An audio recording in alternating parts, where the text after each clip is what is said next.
બનાસકાંઠા વડગામ તાલુકા પંચાયતની ઉપપ્રમુખની ચૂંટણી ભાજપે કોંગ્રેસના એક ઉમેદવારને પોતાના પક્ષમાં કર્યા। વડગામ તાલુકા પંચાયતમાં કોંગ્રેસની બહુમતી, ત્યારે કોંગ્રેસના કિફાયતુલ્લા નૂર મહમદે ભાજપને પોતાના તરફેણમાં કરી લીધા છે।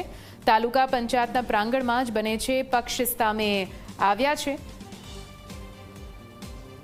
આપ જુઓ, વડગામ તાલુકા પંચાયતમાં કોંગ્રેસની બહુમતી અને હાલ તો ભાજપે કોંગ્રેસના એક ઉમેદવારને પોતાના પક્ષમાં કરી લેતા રાજકીય ઘમાસાણ સર્જાયું છે। વધુ માહિતી સાથે સંવાદદાતા અલ્કેશ ફોન લાઈન પર જોડાઈ ગયા છે। અલ્કેશ, શું માહિતી છે?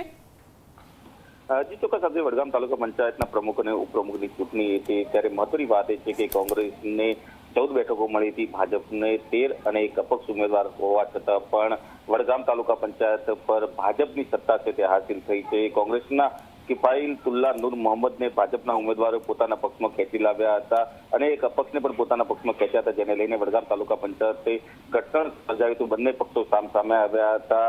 જોકે 28 બેઠકોમાંથી ભાજપની 13 બેઠકો જ્યારે કોંગ્રેસની 14 બેઠકો હોવા છતાં પણ ભાજપે છે તે બાજી મારી છે અને વડગામ તાલુકા પંચાયત પર પોતાની સત્તા જમાવી છે। ભાજપના અનુબેન ઉપલાના પ્રમુખ બન્યા છે, તો ઉપપ્રમુખ તરીકે રઘુભાઈ બેગડિયા જાહેર થયા છે, જેને લઈને ક્યાંક ને ક્યાંક કોંગ્રેસની બહુમતી હોવા છતાં ભાજપે તાલુકા પંચાયત પર પોતાનો અડિંગો જમાવ્યો છે। જી બિલકુલ, આભાર પૂરી માહિતી માટે।